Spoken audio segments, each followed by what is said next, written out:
Hello everyone, welcome to my channel. आज की video में हम लोग पंडित रविशंकर शुक्ल विश्वविद्यालय के प्री बीएड डीएड के लिए क्वेश्चंस करने जा रहे हैं। आज का सब्जेक्ट है इतिहास। इतिहास का क्वेश्चन हम शुरू करते हैं क्वेश्चन नंबर 1 के साथ। पहला क्वेश्चन है, जिस काल का कोई लिखित विवरण उपलब्ध नहीं होता उस काल को क्या कहा जाता है?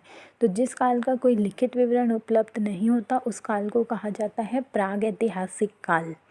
Option number A correct answer हो जाएगा। नेक्स्ट है, आदि मानव ने सर्वप्रथम किस पशु को पालतू बनाया? बैल, गाय, कुत्ता या हाथी?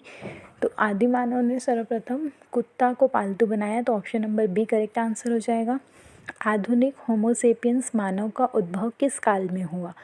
निम्न, मध्य, उच्च या ताम्रपाषाण काल? तो आधुनिक होमोसेपियंस मानव का उद्भव हुआ उच्च पाषाण काल में। Option number C correct answer हो जाएगा।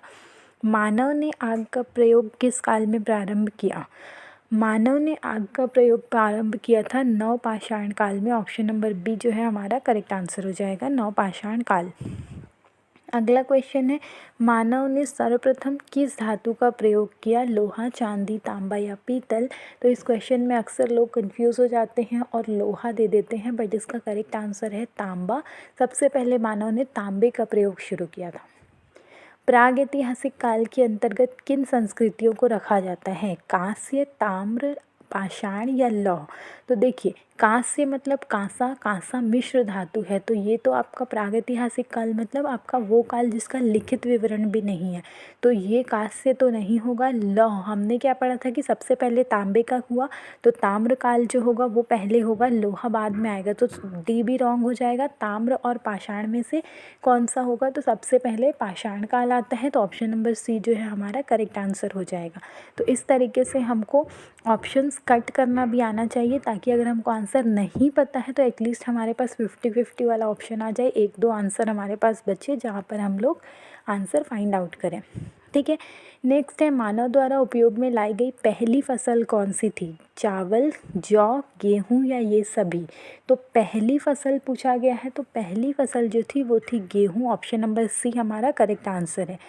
नेक्स्ट है, मानव खाद्य पदार्थों का उत्पादक और उपभोक्ता कब बना? उत्पादक मतलब उसने उगाना भी शुरू किया और खाद्य पदार्थों को खाना शुरू किया।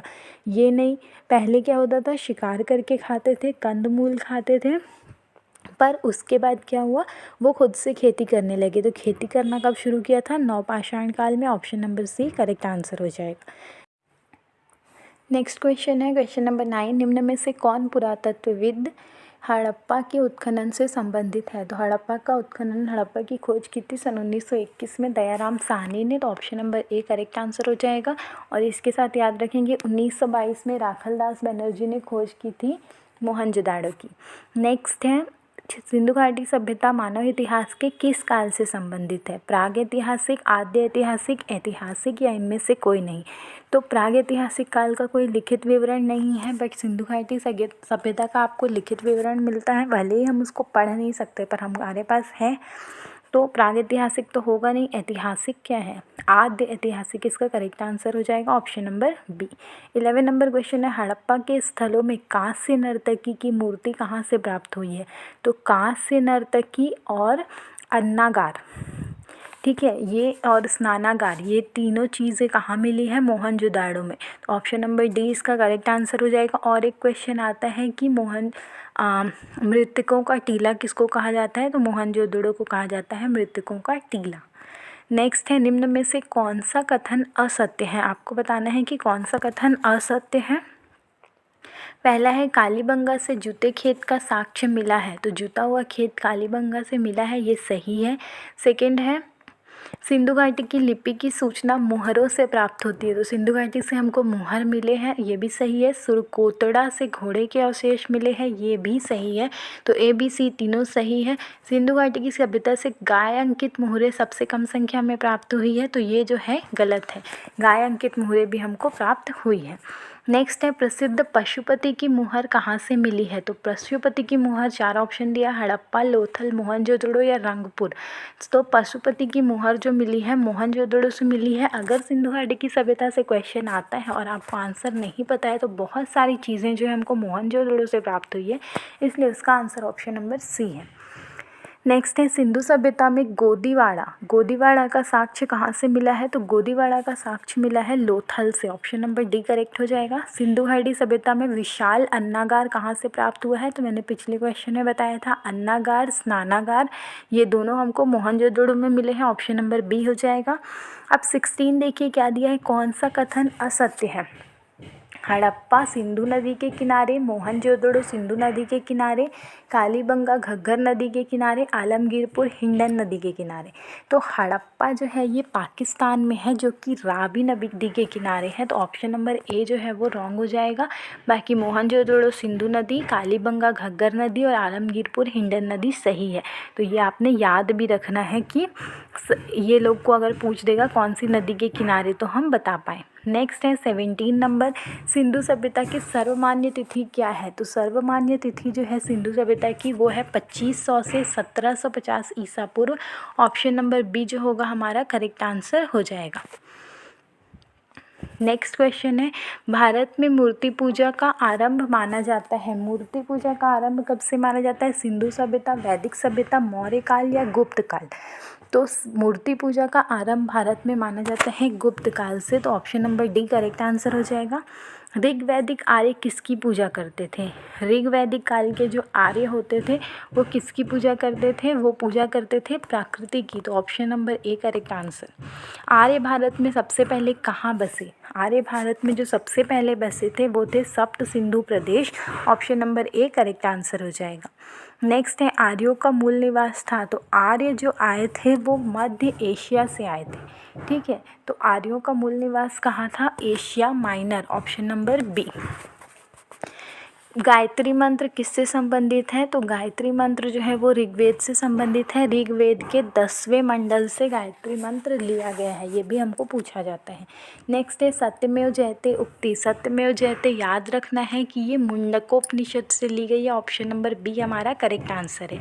ऋग्वेद का 9वां मंडल निम्न में से किसे समर्पित है? तो ऋग्वेद का जो 9वां मंडल है सोम, अग्नि, वरुण या इंद्र किसको समर्पित है? ये समर्पित है सोम को। ऑप्शन नंबर ए करेक्ट हो जाएगा। नेक्स्ट है, निम्न में से प्राचीनतम वेद। तो हम जानते हैं हमारे 4 वेद हैं, ऋग्वेद, यजुर्वेद, सामवेद और अथर्ववेद। सबसे प्राचीनतम जो है वो ऋग्वेद है और सबसे नया है अथर्ववेद। अथर्ववेद को जादू टोने का वेद भी कहा जाता है। सामवेद जो है वो संगीत का वेद है, इससे हमको संगीत की जानकारी मिलती है। यजुर्वेद में हमको यज्ञ की जानकारी मिलती है। किस देवता को उत्तर वैदिक काल में इंद्र का स्थान किस देवता को मिला? तो उत्तर वैदिक काल में इंद्र का स्थान किसको मिला था? मिला था प्रजापति को। Option number B correct answer हो जाएगा। नेक्स्ट है, निम्न में से कौन सा कथन असत्य है? उत्तर वैदिक काल तक समाज स्पष्ट रूप से 4 वर्णों में विभाजित हो गया था। तो समाज स्पष्ट रूप से 4 वर्णों में क्या विभाजित हो गया था? यस, विभाजित हो गया था। तो ये सही है। उत्तर वैदिक काल में गोत्र प्रथा का प्रचलन शुरू हुआ था, ये भी सही है। तो जो जो सही है वो भी याद रखना है, क्योंकि ये दूसरे क्वेश्चन में पूछ सकता है। उत्तर वैदिक काल में स्त्रियों को सभा में प्रवेश की अनुमति थी, जबकि ऋग्वैदिक काल में ऐसा नहीं था। तो ये कथन जो है वो असत्य है। और डी नंबर, भारत में लोहे का प्रयोग का साक्ष्य उत्तर प्रदेश के अतरंजी खेड़ा से मिला है, ये भी सही है। तो गलत ऑप्शन हो जाएगा ऑप्शन नंबर सी। नेक्स्ट है, निम्न में से असत्य को चुने। तो नदियों का प्राचीन नाम दिया है और नया नाम दिया है। तो वितस्ता नदी बहुत ज़्यादा पूछा जाता है। वितस्ता नदी जो है वो झेलम नदी को बोला जाता है, तो ये याद रखेंगे। परुष्णी नदी ये रावी नदी का नाम है, ये भी सही है। पर शतुद्री जो है वो स्वात नदी का नाम नहीं है, तो ये आंसर जो होगा रॉन्ग हो जाएगा। और विपासा व्यास नदी का नाम है। तो यहाँ पे 3 आंसर आपको, एक गलत अगर मिला है तो 3 नेक्स्ट क्वेश्चन के लिए सही भी मिला है। ठीक है, नेक्स्ट क्वेश्चन है, किस वेद की रचना गद्य और पद्य दोनों में की गई है? ये बहुत इंपॉर्टेंट क्वेश्चन है, बार बार पूछा जाता है। गद्य और पद्य दोनों में जो है वो यजुर्वेद है। नेक्स्ट क्वेश्चन है, निम्न में से कौन सा ही सुमेलित नहीं है? महाजनपद दिया है और राजधानी दी गई है। कुरु, इंद्रप्रस्थ, चेदी, पोटली, मगध, गिरिव्रज या मल्ल, कुशावती। तो इसमें से कौन सा सही सुमेलित नहीं है? चेदी की राजधानी पोटली जो है ये रॉन्ग है। तो ऑप्शन नंबर बी हमारा रॉन्ग हो जाएगा। ठीक है, नेक्स्ट क्वेश्चन में जाएंगे। पाटलिपुत्र पाटलिपुत्र नगर का संस्थापक था, तो पाटलिपुत्र जो है आज का पटना है और इसका संस्थापक था उदयन। 31 का सी नंबर आंसर करेक्ट हो जाएगा। नेक्स्ट क्वेश्चन है, किस शासक की उपाधि कुणिक थी? तो कुणिक की उपाधि किसको मिली थी? ये मिली थी अजातशत्रु को। ऑप्शन नंबर ए। सिकंदर के समय मगध पर किसका शासक था? तो सिकंदर के समय मगध पर शासक किसका था? हम जानते हैं घनानंद का था, तो ऑप्शन नंबर बी इसका करेक्ट आंसर हो जाएगा। नेक्स्ट है, कालाशोक की राजधानी कौन सी थी? तो कालाशोक की जो राजधानी थी वो राजधानी थी पाटलिपुत्र, जो पटना है। Option number C. निम्न में से किसे सर्व छत्रांतक कहा गया है? तो सर्व छत्रांतक मतलब क्षत्रियों का नाश करने वाला। तो क्षत्रियों का नाश किसने किया था? ये किया था महापद्मानंद ने। तो 35 का आंसर हो जाएगा ऑप्शन नंबर ए। नेक्स्ट क्वेश्चन की तरफ जाएंगे। सिकंदर कहाँ का शासक था? ये क्वेश्चन बहुत ज़्यादा पूछा जाता है। सिकंदर जो था वो मकदूनिया का शासक था। ऑप्शन नंबर ए करेक्ट है। सिकंदर और पोरस के बीच प्रसिद्ध युद्ध हुआ था हाइडेस्पिस का युद्ध, जो वितस्ता नदी के किनारे हुआ था। वितस्ता नदी का आज का नाम है झेलम नदी। याद रखेंगे ये कब हुआ था? तो ये हुआ था ऑप्शन नंबर सी 326 ईस्वी में। ठीक है। जैन धर्म के 24वें तीर्थंकर, 24वें और आखिरी तीर्थंकर थे महावीर। पार्श्वनाथ जो थे वो पहले तीर्थंकर थे, 23वें तीर्थंकर थे और पहले जो थे वो थे ऋषभदेव।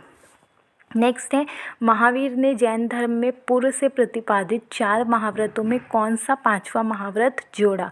तो 5वां जो जोड़ा था वो था ब्रह्मचर्य का।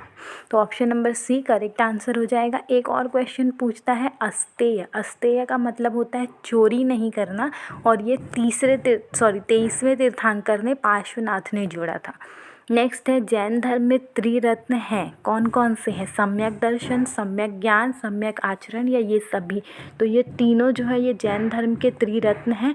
तो ऑप्शन नंबर डी हमारा करेक्ट आंसर हो जाएगा। नेक्स्ट है, महावीर ने किस भाषा में उपदेश दिया? तो महावीर की जो भाषा थी वो थी प्राकृत। ऑप्शन नंबर ए हमारा करेक्ट आंसर हो जाएगा। 42 महावीर का जन्म कहाँ हुआ था? तो महावीर मतलब महावीर जैन का जन्म कहाँ हुआ था? वैशाली में, और पावापुरी में जो थी इनकी मृत्यु हुई थी। ठीक है। नेक्स्ट है, प्रथम जैन संगति कहाँ आयोजित की गई? तो प्रथम जैन संगति का जो आयोजन किया गया था वो था पाटलिपुत्र में। नेक्स्ट है, कौन सा कथन सत्य है? जैन धर्म के सप्तभंगी ज्ञान के स्यादवाद कहा जाता है। महावीर स्वामी की मृत्यु पावापुरी में हुई, तो ये दोनों तो हमारा सही है। स्यादवाद मतलब सप्तभंगी ज्ञान जैन धर्म आत्मा का मान्यता देता है, ये भी सही है। तो तीनों सही है, मतलब ऑप्शन नंबर डी आपका, हमको क्या पूछा है 44 में? ऑप्शन, हाँ ये तीनों सही है, मतलब ऑप्शन नंबर डी हमारा सही हो जाएगा। नेक्स्ट है, महात्मा बुद्ध ने अपना पहला उपदेश कहाँ दिया? तो महात्मा बुद्ध ने जो अपना पहला उपदेश दिया था वो दिया था उन्होंने सारनाथ में। ऑप्शन नंबर सी। नेक्स्ट है, महात्मा बुद्ध ने उपदेश देने हेतु किस भाषा का प्रयोग किया? तो महात्मा बुद्ध ने प्रयोग किया था पाली का। 2 लैंग्वेज हमने देखा, एक प्राकृत और एक पाली। पाली बुद्ध का था और प्राकृत जैन का था। नेक्स्ट है, बौद्ध धर्म के त्रिरत्न हैं, तो बौद्ध धर्म के त्रिरत्न हैं बुद्ध, धम्म और संघ, ये तीनों त्रिरत्न हैं। तो ऑप्शन नंबर डी हमारा करेक्ट हो जाएगा। नेक्स्ट है, नेक्स्ट 48 नंबर देखते हैं। निम्न में से किसको शासनकाल में बौद्ध धर्म 2 भागों में बटा था? तो बौद्ध धर्म के 2 भाग पूछा जाएगा। 2 भाग है, हीनयान और महायान। ठीक है, और ये किसके शासनकाल में हुआ था? ये हुआ था कनिष्क के शासनकाल में। ऑप्शन नंबर सी इसका करेक्ट आंसर हो जाएगा। 49 नंबर है, महात्मा बुद्ध द्वारा दिए गए प्रथम उपदेश को क्या कहा जाता है? तो महात्मा बुद्ध द्वारा दिए गए जो प्रथम उपदेश है उसको कहा जाता है धर्म चक्र प्रवर्तन। Option number C correct answer हो जाएगा। निम्न में से कौन सी बौद्ध संगति सुमेलित नहीं है?